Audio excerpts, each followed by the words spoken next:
Welcome everybody for joining us.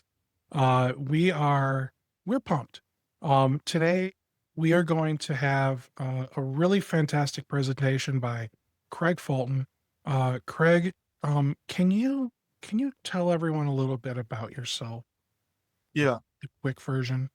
Yeah. I got into tech 30 years ago. I actually got my first NetWare certification in 95. Worked at a big help desk for 8 years. Found myself at an MSP called ConnectWise in Tampa. The software took off there. I got into the software. I started working with a lot of MSPs, implementing PSA, ORMM.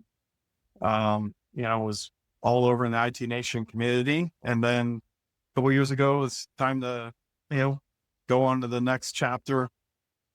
And I joined Evergreen, where we acquire MSPs. We do a little different. We buy and hold them forever. We operate in a decentralized model. But we know a lot about people management, and I'm excited to be here today to talk about that and actually show and give some tips how to grow value in business. Well, that's fantastic. Thank you for being on the show today. And thank you everyone for popping in here.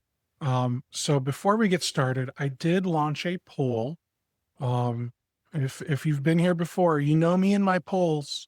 I just want to know who you are. I want to get to know you, our audience, better. Um, I don't think we're doing anything shady with the poll results. I mean, I'm the one that uses them. I don't do anything shady with the poll results. Um, so what the poll will help me do, though, is it'll help me make sure that we're bringing on guests and topics that are relevant to you, the MSPs who are watching these things. So please use your voice. Let us know. For those of you who don't know who I am, I'm Steve Taylor, the host of Rocket MSP in my part-time after hours, and I am also the content marketing guy here at Alternative Payments. Alternative Payments is I'm going to simplify it and just say we're a payment portal for MSPs.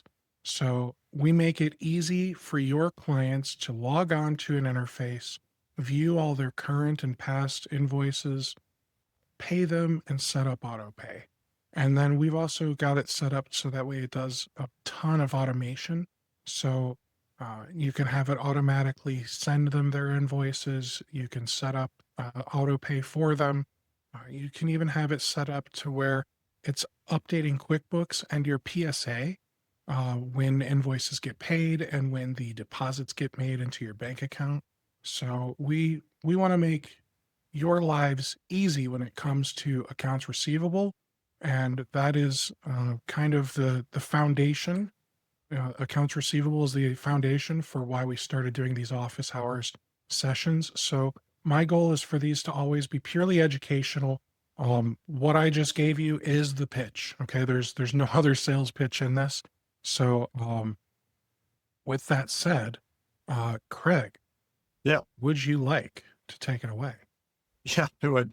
And it's awesome to be here. I met Baxter, founder of Alternative Payments 2 years ago at the Build It event and hit it off. And, I love the focus on this. And, I managed the PSA for a long time, and this was one of those gaps that it's great to see you guys doing that. So yeah, talk about this. So I just want to start getting into some disclaimers here. Business is more than just P&L. I get it, right? And a lot of the business owners I meet and I've met along the way, most are tech founders, right? You were in tech, you love tech, you started your business. We used to say accidental entrepreneurs, like I was just helping people with IT, got another customer, another one, hired someone, and I had a business. And that's great. But a lot of people do tend to run their business from the technical side of things. Like, what's the technical abilities? What can the customers do? And, and I'm here to talk about like how you could actually start to manage more from the P&L side, do more on the P&L side, not completely manage your business from the P&L. There's a lot of things there, but, you should look at this. But as this point states, there's more, you got to manage the operations, the culture of the company, and so on. Um, also, um, every business is different. So, and that's what I love about working in this industry is everybody does it differently. But I think that there's things that we can all learn from, put our own tweaks on so we can build better businesses. When I first got into this, at Connect wise, 2009 is when I started there. Managed services was just getting going. And people were like, how do I do this? Right. And we all focused on the operations. We were looking at the software and what the software could do and said, all right, let's make the most out of this and convert to recurring revenue. I think now's that time to, as people have had their companies 10, 15, 20 years, it's time to make sure you're setting that business up for the next step. Right. And this is a great way to get started with that. Um, and then, and we always call them levers, right? I love all the little jargon. Levers you can pull in your business to build value. The one thing I want to point out is, pulling one too hard could cause problems, right? Just try little things here and there. Don't try and do too much at once. I see this, and I'm sure you see it too, Steve, at conferences where people come up, they attend all the breakouts, they get, I want to do all these things. And then in reality, as you get back and it's overwhelming, you don't do much. I always say, just do a little, like what calendar appointments, and let's start to work through things, right? Do baby steps and see what works. Okay. Now, you may see in the presentation, it says Elevate. So Evergreen had an event a month and a half ago in Austin where we just invited a bunch of people to teach how to grow business. There were no sales pitches there, no vendors. And so we did kind of pick at that a little bit because, when you go to a lot of events, there's a lot of people there and a lot of companies and a lot of tools and a lot of process being taught and features, functions, a lot of noise. There is. And I'm not saying anything negative about what is all happening there, but a lot of people, you hear a lot and you're like, what am I supposed to do? Now, what do I do with all of this information? So, what I'd say is keep it simple, go with what your plan is going to be and start to go at it. So out So, of all of yeah, these vendors you have on that slide, I'll go back. which ones should we not use? I, I, I would, oh geez. I mean, Don't these are answer all that. Don't companies. answer that. I've been around all these businesses for nearly 20 years now, all great businesses. And a lot of them have nonstop content that you can take advantage of. Pax 8 in the Academy, Rex Frank, and C-level operations, great content in there. With C, what you're doing of alternative payments and managing cash flow of the business, great content. But again, I would, focus in on, if you're watching this, focus in on where you want to make improvements and just kind of keep the other noise out and focus on that one thing at a time. You do too much in a business, either A, you could break something, B, you won't know what fixed what and what really grew. If you're doing like 20 things at once, like how can you know? Yeah, I'm not like fully picking on the great vendors and solution providers, but it's a lot, right? It's not 15 years ago when managed services really got started, you had maybe 15 solutions to choose from. It's Maybe. like a couple PSAs, a handful of RMMs, some remote control, antivirus. That's it. Now, what I read, I think it was a Canalys report. It said the average MSP now has 33 different solutions, and 15 years ago it was probably 5. Yeah. So a lot. And I think the interesting part is, I remember starting my MSP back in 2009, and even back then, yeah, there were some MSP products, but a lot of the time you were really like bastardizing enterprise products to make them work for your clients. Yeah. And now there's like an entire ecosystem of products that are made specifically for MSPs. And does that make them better? I don't know. They add some functionality, that's for sure. But sometimes some of these vendors, I'm not picking on any of the ones on the list per se. Sometimes they don't necessarily have the best like QA processes, because they are a former MSP who decided to make a product because they used it internally, and now let's try and make a buck off of it. Yeah. I have There's, thoughts. there is some of that. I love to see that though. It's like when I remember in the early days, it was Kaseya was the RMM, right? Right. But that was an enterprise grade solution priced for enterprise coming down in.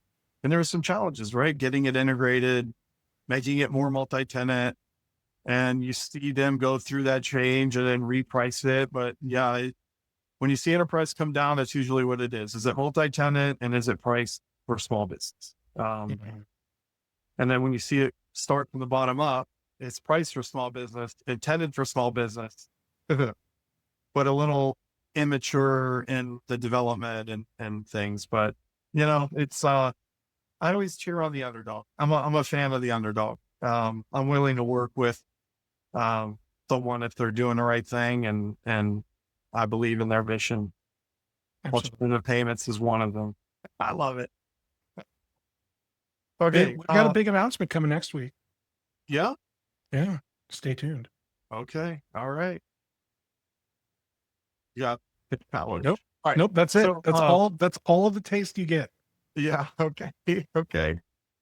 Well, geez, now I'm like sort of put one to one in my head together in my head because I heard someone I was talking with someone yesterday and they're like, "Oh, I got a big announcement coming next week."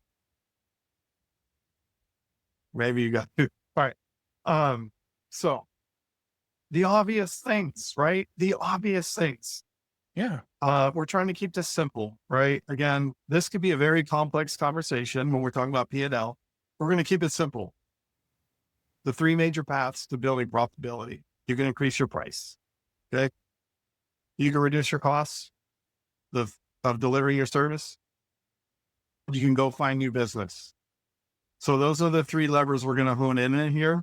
And I'm going to step people through how impactful this can be. Because I think this gets talked about a lot, right? You hear this and I have my love-hate relationships with panels at conferences because just people talking. I like to get into, hey, let's show it. Let's show what it is. My time when I used to do presentations, I was always doing live demos and it was scary, but there's so much more impactful when you can see it. Show me, right? And then give me the how. So that's what we're going to do. I'm going to keep it simple with these three, right? But this is the most valid statement. If you're not doing one of these three things, you're not creating value in your business.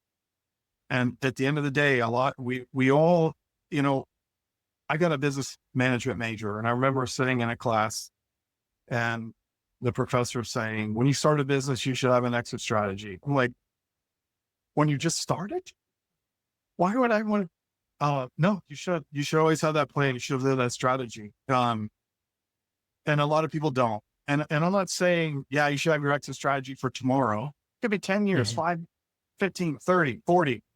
It could be the exit strategy could be handing it down to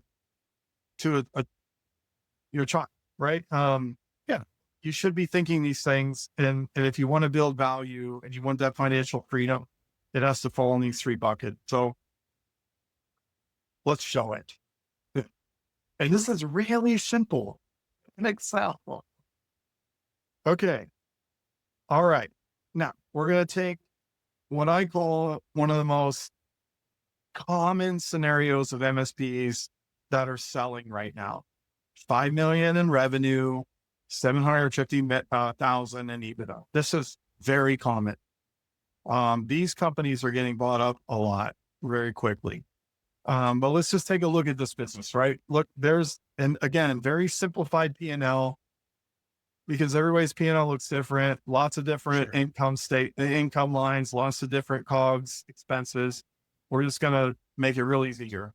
All right. So all the scenarios are going to be based off this 5 million in revenue, 40% in margin, right? Once we factor in a cost of goods sold and cost of goods sold, are the solutions we pay for and the labor of the people delivering those services.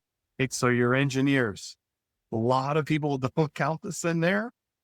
You got to count that in there. Those people delivering those services are cost of goods sold. Your sales isn't, admin, HR, back office function, those are expenses in the SG&A line. All right. So get down here, great looking business. Steve, if you came in here to this company right now, I'd be like, I'll buy it. It's 7 times right now. Let's do it. Would And I? your business would get you $5.25 million. Now, this is the reality. Okay. It felt like all the way up until COVID, everybody talked about price increases. No one was doing it, including the vendors. There was not a lot of vendors doing price increases because a lot of those early days, the founders, owners of those, they were saying they were going to do them, weren't doing them. You know, that first 20 years of this century was a great time to be alive. And we were all making money. And yeah, there was a little blip in there. Still didn't do it. It was rare to see price increases. Okay. But now it's a reality. And there's a lot of MSPs out there not doing it. Right. Mhm. So we're going to look at this scenario here and there's a lot of MSPs out there not adding a lot of business. I think, when I was the customer officer at ConnectWise, I was hearing the average is like 2 new customers a year. That's the reality. Now, This is a looking common scenario for a lot of people. now looking at this scenario, Yeah. how realistic are the costs of goods sold increasing the way that they're increasing year Yeah. over year? Yeah. So you have to give your people raises or they'll leave. Mhm. And the vendors are increasing prices too. Everybody, like, the thing we all hear in the past 4 or 5 years is CPI, Consumer Price Index. Like, yep, I do price increases based on that. Mhm. That's the best practice. And so you're going to get hit with that. And that's what we've modeled out here. So if all things stay same in your business, and again, I'm trying to simplify this so that it gets people's attention. There's a lot that happens here. Customers come and go and headcount and everything, but we're just to keep it simple so you can see if your business does not change and you have to continue to pay more, you're losing value, right? There are people that are in this scenario and I've seen it. Um, And the sad truth is, the sad reality is that there are many MSPs who are stuck in this scenario because they don't have. I don't even want to say they don't have good sales processes because I don't feel like your ability to acquire new clients is always based on your ability to sell. I think it's mainly going to be based on your ability to deliver your service and to deliver value to existing customers and to be able to prove that value to prospects. I don't know. What do you think? I believe that. And I do have a slide later on that talks about selling value. And I won't get ahead, but I'll get into that. Okay. So yeah. And again, I've seen this situation now, the 2 times very recent where I saw the situation, the founder decided to step out of the day-to-day of the business and things turned to this and they got back into the business. Right. And then I came along and was like, hey, what's going on over there? I can't sell now. I got things I have to fix. And it looked just like this. All right. Mhm. So let's get in the scenario so we can start to paint a better picture. Okay. Let's say the cost is happening and it is, right? You're going to have Mhm. increased costs. Even if you're able to control some vendor costs, you're still going to have cost increases and employees, resources there. All right. Let's say you bring on the new business. It's 3% added in, right? And it's real easy to change these numbers, but now look what's happening. You've created $836,000 in value. That's still not much. And there's a lot of people I talk to that think, well, I'll combat this by adding in a couple more clients. Like, people get real afraid to do the price increase because Mhm. there's this thought of, well, if I increase prices, they'll leave or they'll start shopping somewhere else. or they'll downgrade things. And that's actually not what happens. Once you can overcome that fear and get out there and take advantage of tons of content on the internet on how to do pricing strategies, you can pull this off. We do this. Um, and look, a lot of the businesses we acquire don't have a pricing strategy. And it's one of those early levers we put into place, and we see immediate value growth right out of the gate because of this. Um, and the proof is right there. And um, oh, I'm sorry, not the price increase. It's right. Adding new business. We immediately go after adding new business, whether it's cross-selling into existing customers, and that's typically cybersecurity. There's always more to sell there in your existing customer base. Um, but it's additional services too. Like we're starting to see, getting in and now with AI, right? Everybody's talking AI. Mhm. Not a lot of people are talking about how, but we have a business that has gone into a customer that they were worried they were going to lose. They've gone in there, they sat with the management team, identified a very manual process that was happening in a company and procurement. Leveraging Copilot and some functionality in Azure, they were able to, in 3 months, build out an AI machine learning tool to automate that and save 50 and a half hours for that customer. I was Wow. able to re-sign them and then upsell another 1,000 in MRR for that solution. That's how you can get new business, right? Go after. And then the other thing I want to talk about too is there tends to be this kind of shame that people are only doing referral marketing. I see nothing wrong with referral marketing. Yeah. What I do see wrong with referral marketing is waiting for it to fall out of the sky and hit you in the head. But isn't that how referrals happen? Yes. But You don't have to ask for them. They just appear. that's the thing. You can systematize it, right? Like when you bring on a new client, set yourself a reminder a month in, go check with that client, see how things are going, and then ask, hey, do you have any peers in the community that would be interested that I could talk to? You can make an introduction to. Like, don't be pushy, be persistent, but create a system of some kind and kind of farm inside of your existing customer base to get referral. Create a bonus program of some kind that incentivizes them to do it. But sales is the hardest thing. It's like what I've always seen is, a founder-led sales. That's the most common scenario, and we acquire businesses like that, but we immediately put a growth leader in there. Founder-led sales says, "That's it. I'm going to invest in building a sales team." The biggest challenge I see is how do I manage this person? How do I manage sales? Like how do I do this? And they hire a salesperson expecting them to do it. They usually don't. They end up selling the owner of the business. And the reality is they end up firing that person within 6 to 9 months. The first salesperson gets fired. They learned a lot.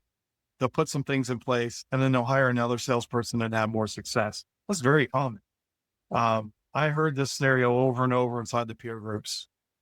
And then a lot of people think, well, I'll pull the easy lever. I'll go acquire another business to get the customers. That is not an easy lever. Mm-mm. Integrating companies is extremely hard. You'll lose clients, you'll lose talent, you won't have as much growth.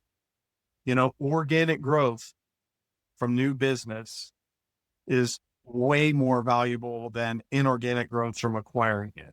So I just wanted to make that clear. All right. Now, Yep. one thing you brought up, which I want to touch on for a minute.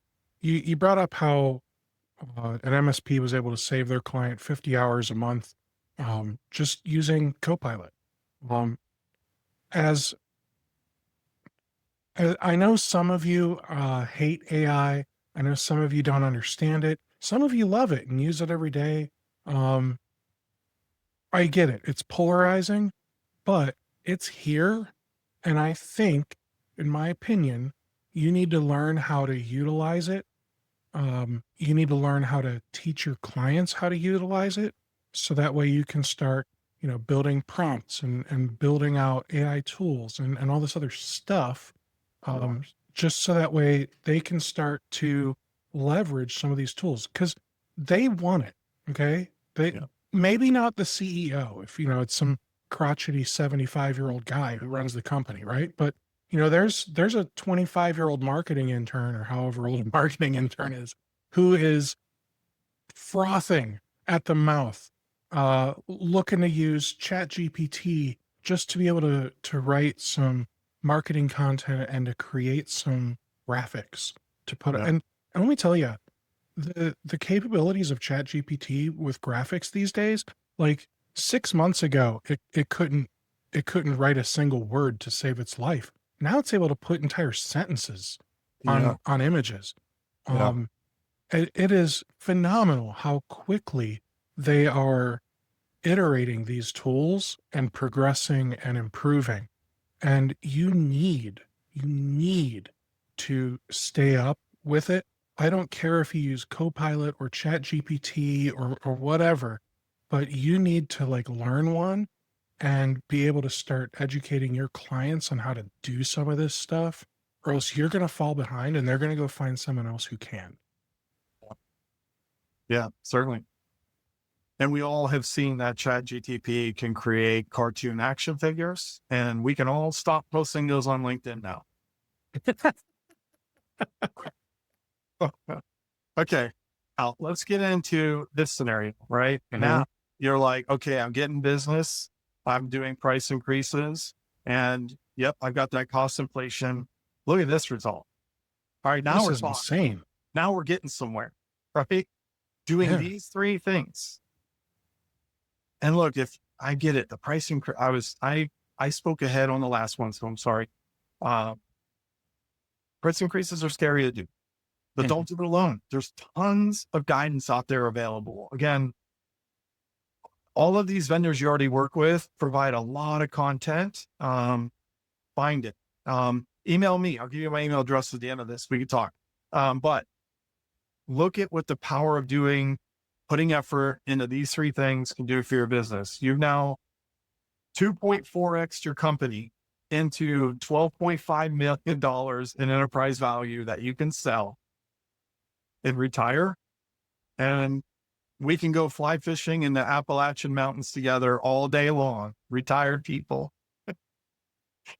And the great thing about this is none of these scenarios you've shown us have taken the um I'm going to reduce my costs approach, Right. because that's actually the hardest approach, because you have to go figure out how can I go find some other tools Yeah. and then migrate to those tools, waste a bunch of time doing that, get frustrated because it doesn't do everything exactly the same way. Also you can save yourself 0.5% on your cost of goods sold. Was it Yeah. worth it? Yeah.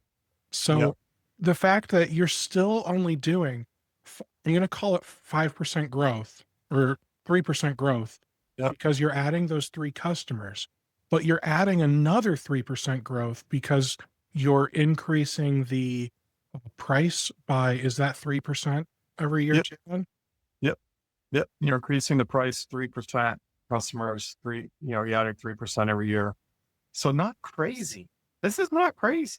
No. This is not like, man, I have to have an MBA to pull this off.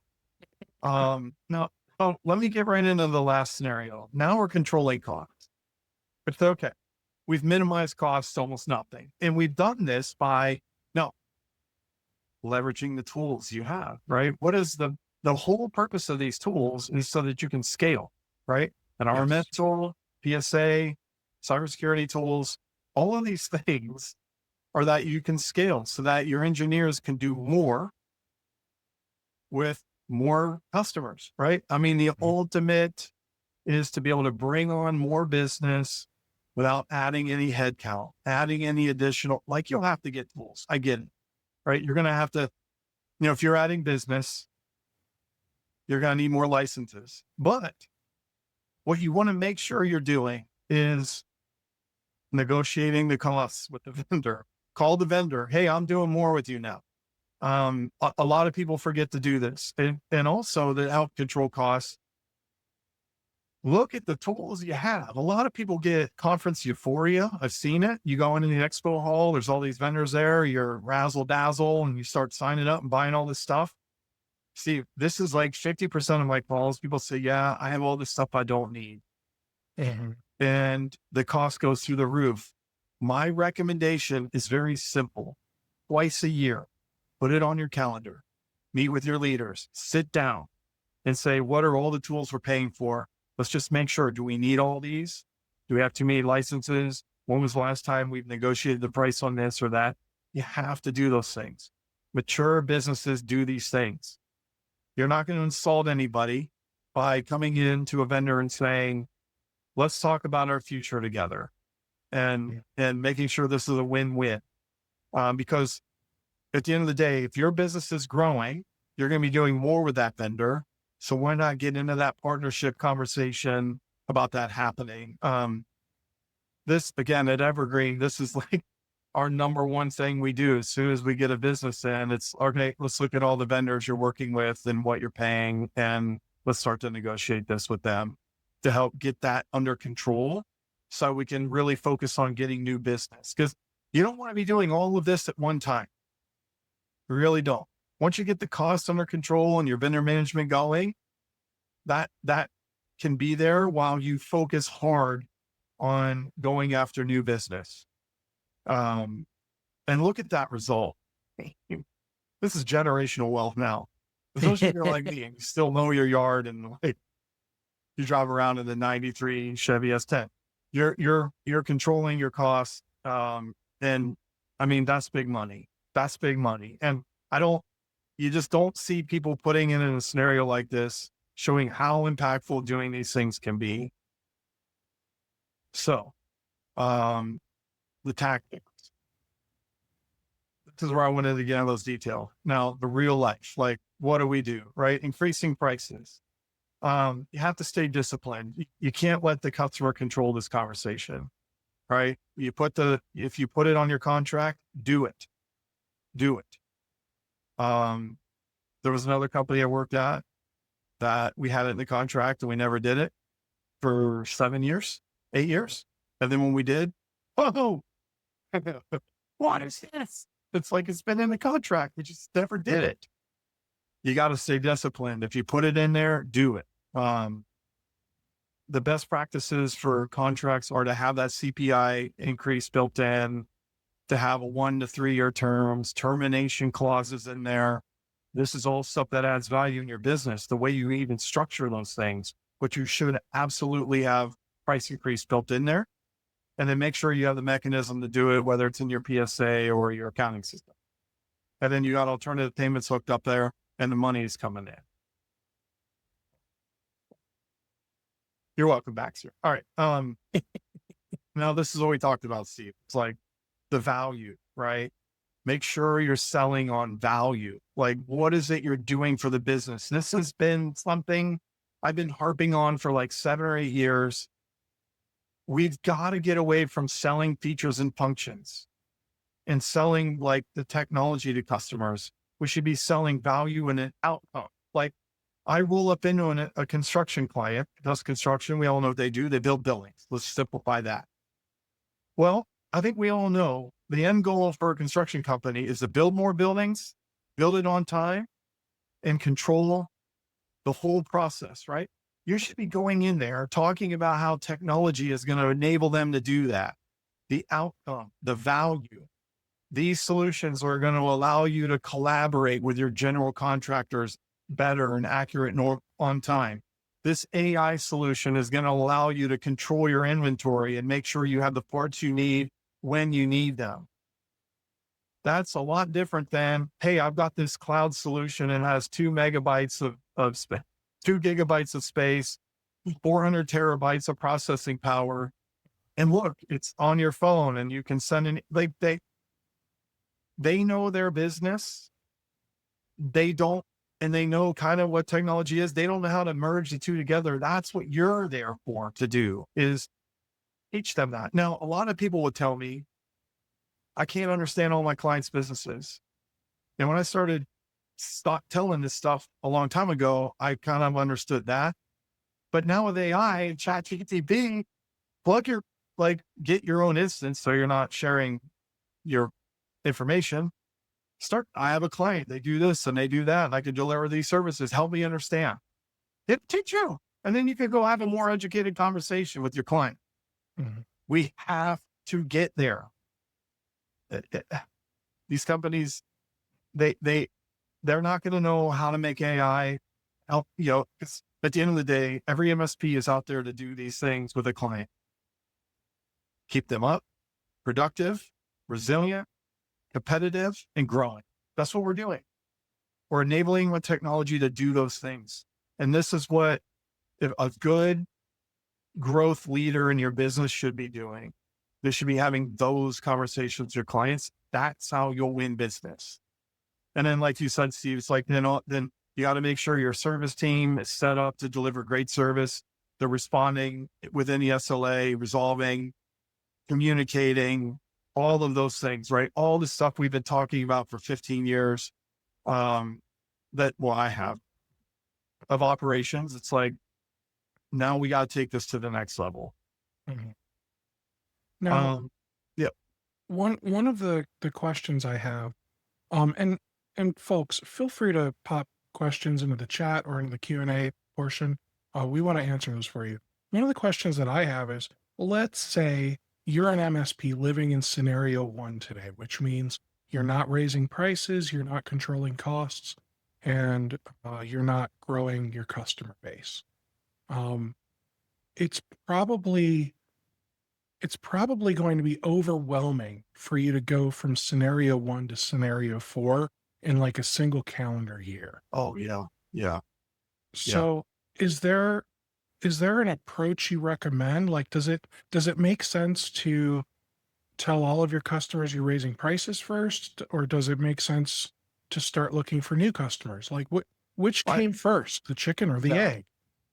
I mean, because I know myself, controlling vendor costs would be the easiest thing I could get started doing. Hmm. I would get going on that. And then after a few months, like, all right, let's figure out what our pricing strategy is going to be. Start developing the strategy, start rolling it out. And you can't roll it all out at once. When you bring on new business, they go right into it. When existing clients renew, they go into it. I mean, the price increase is not number one, everybody's gone up. You can't do that. Yeah, you've got contracts that you've got It's to follow. right. It's gonna happen. And then kind of let the dust settle on those things so you're not overwhelmed.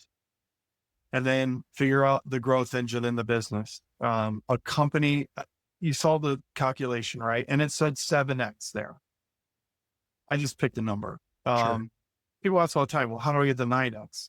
Have a growth engine in your company that with proven results, you can start to demand more than 7x. Even at a 1 million EBITDA business, you can start pushing for it if you've got these things already in place, right? Because that means the acquirer doesn't have to come in and do all the work to get it done. It's a lower risk investment and they'd be willing to push on that valuation a little higher for sure. Um, so controlling costs. I love these bullets in this one. Negotiate hard with the vendors. A lot of people this is a challenge. Sometimes we don't like to be hard. We want to please people, keep a good Mhm. relationship, but you got to do this. Um, And remember, guys, this is coming from a former ConnectWise executive. yeah, They expect it. yeah. I mean, yeah, yeah. I mean, Th- yeah. I can't get into the details of everything behind the scenes, but yes, like unless you're going to a retail store like Walmart, everything seems to be negotiable.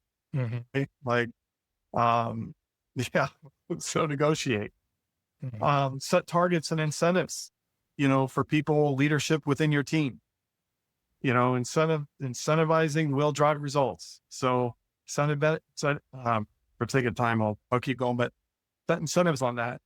Um, review the payables. Now, I said twice a year. you might want to do it more often than that because, I'm telling you, you'd be surprised. Someone in the company went and bought some little tool they found online and just added it in and you didn't know. But the Mhm. next thing you know, there's 30 of those things. And you're like, wait, are we even using this anymore? Then it auto renews. Um, or our employer I was at, we found this stuff all the time.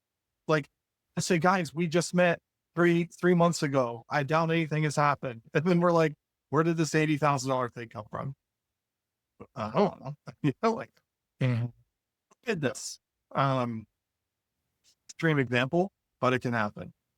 Okay, this one, I see this on Reddit and I see it on a Facebook group all the time. Just cancel a credit card, see what happens. Look, this will help expose, like, wait a minute, we had that? Didn't know that. Um, but I've seen people do it. And I wanted to throw it on here because I wanted to add a little something spicy, as Ramsey would say. Um, it could be something you try.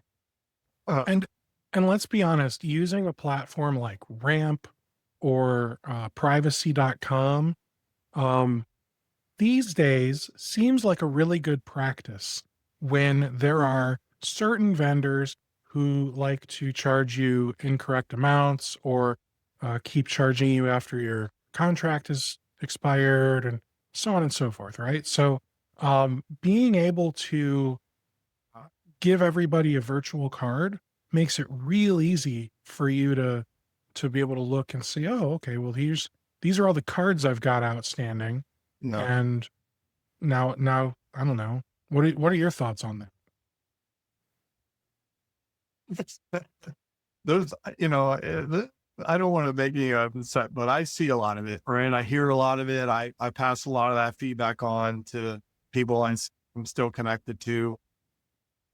I think this industry is going through a lot of growing pains as some of the bigger Sure. vendors start doing acquisitions and they're trying to reconcile billing systems. And I try to be patient and understanding of that.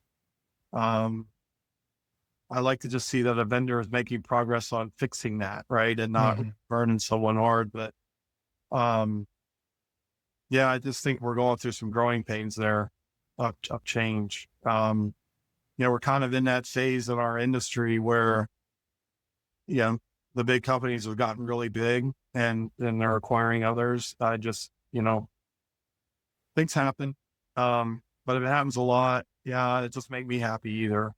Um, I see all the comments out there. Yeah. And Yeah. it's unfortunate too because um it's a very small subset of people who are making the largest amount of noise, right? I'm sure that 100% of customers are not being billed incorrectly. Right. Yeah. However, let's Yeah. say 5% are being billed incorrectly. They're making 100% of the noise about all the billing issues. Yeah. And it can But overwhelm. yeah, the thing I would just, to if they're tuned in and they hear this, I just say just be better about responding. When I was at Quebecwise, one thing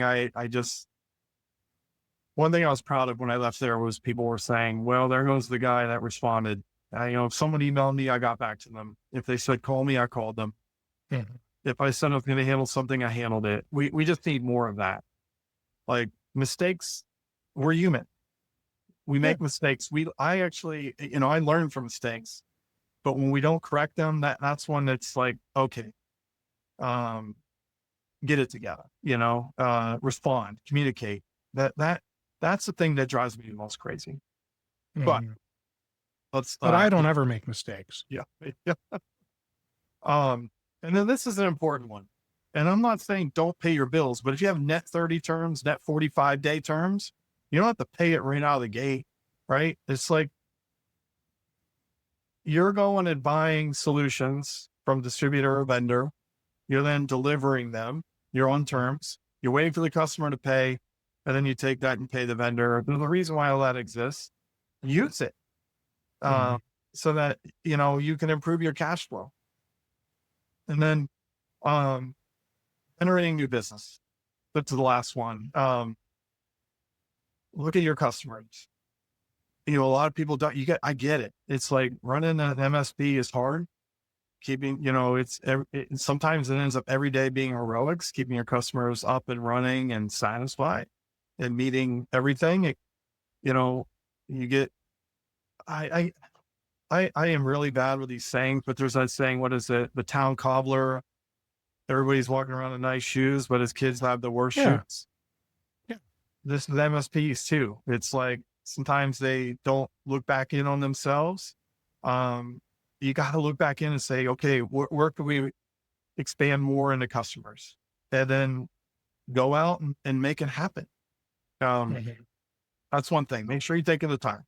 And Um, another thing to go along with analyzing which customers don't have your full service offering, I'm not going to say every time, but often the ones who are paying you the least are the loudest. yeah, And yeah, that doesn't mean fire them. Okay. I know that's scary because, oh, that's lost revenue. That simply means you need to have a conversation with them about delivering more value yeah, and that their costs are going to go up. yeah, yeah. And look, some people think, oh, my churn needs to be zero. Like I have to have 100% retention. That's actually a bad thing too, because it's impossible that every client is great. Impossible. Yeah. So it's good to see a little churn that you're like weeding out who's not, it's not a win-win, and you're moving on. This is a big one. And I have a lot of metaphors I use on this one. It's like getting new business can't be everybody's job. It has to be one individual. Someone has to own it. Like, Mhm. when I came to Evergreen, it's like, hey, who's on LinkedIn? Oh, we own this post. I'm like, just whenever. Like, so I said, I'll take that. Right. I own it. I created a calendar and I'm like, I'm going to make consistent posts, and sales the same thing. Someone has to own it, and someone has to own the process and work the process. Okay, here's our pipeline. We have all these customers that we're talking to. Here's the ones we're checking in with. Here's the ones we have quotes out to. Here's the ones that have signed and are moving on. These are the ones we lost, right? Someone has to own all of that and moving things through there, setting follow-ups, um, going out and doing all the social stuff that's required with building trust with clients. Like a single person has to own it, right? Or team, if you're getting to that size. Mhm. Um, this one. Uh, Here's a funny thing, right? How many times we beat up technicians? You don't get your notes in, you don't get your time in, you don't do all this. Guess what? That goes for everywhere in the company. Yeah. Don't let a sales rep tell you what I do is magic. Don't put me in a system. Got to work the system. I work the system. We have a CRM. I spoke to this business owner, spoke to that one. I'll follow up on this day. I put notes in there. I track everything. Um, you got upset. I'm What's telling you, what please, CRM someone, do you use, Craig? what's that? What CRM do you use? We use Deal Cloud. Okay. It's a line of business app specific for M&A. That makes sense. It's got all the processes, out of box solution built for doing M&A. Like ConnectWise PSA is the PSA out of box built for MSPs and Autotask and so on. But I work it. And sometimes people look at me, you do that? Yes. Even after doing this for 30 years, I'm still in the system. Like, that's one thing my mentor, Arnie, he would say, get your time in. And I thought, I wonder if he gets his time. And then I look, I'm like, dang, he is putting his time in. So, you got to do it. You got to use the system. That's the only way to make it work. Right. And I can tell you, I've seen it now across all of our companies. We nearly have 100.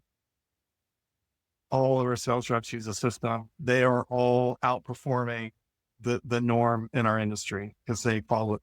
Use HubSpot, get your quote, and whatever it's Quozel or TechGrid or whatever it is, get your quote, convert it into the PSA into a project, do this, do this, do this, do this.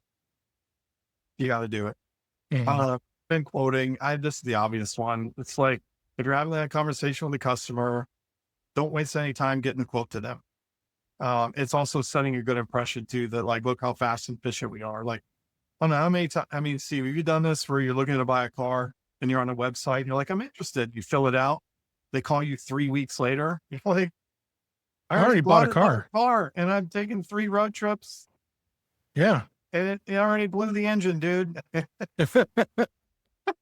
You got to be fast at this. Okay. Mhm. I, and I heard someone say this the other day, this is an attention economy. People have very low attention span. You got to move quick. Um, whoops, hold on. What was it? So, we can go to questions here in a second, but this is my ask of everybody. And I've always done this and everywhere I've ever been. You got to get started. And don't try and do it all at once. Mhm. Simply start by picking something you're going to work on, put it on your calendar. And I know what happens. This happens to me. I put something on my calendar. Yeah, let's go. Monday, 9 o'clock. I'm going to start doing this. That's a Monday, terrible 9 time to o'clock schedule rolls like this. Like, just move it. I'll do Mhm. it this afternoon. Nothing know what happens. Yeah, man, I don't feel like doing this on Monday at all. Mhm. I'll do it tomorrow. Move it to, you'll do it, right? Don't move it too much. But I'm just being realistic. Like, I've had success in doing these things before. Don't be ashamed. Like, I get it, but you got to start by just putting it on your calendar and start working on it.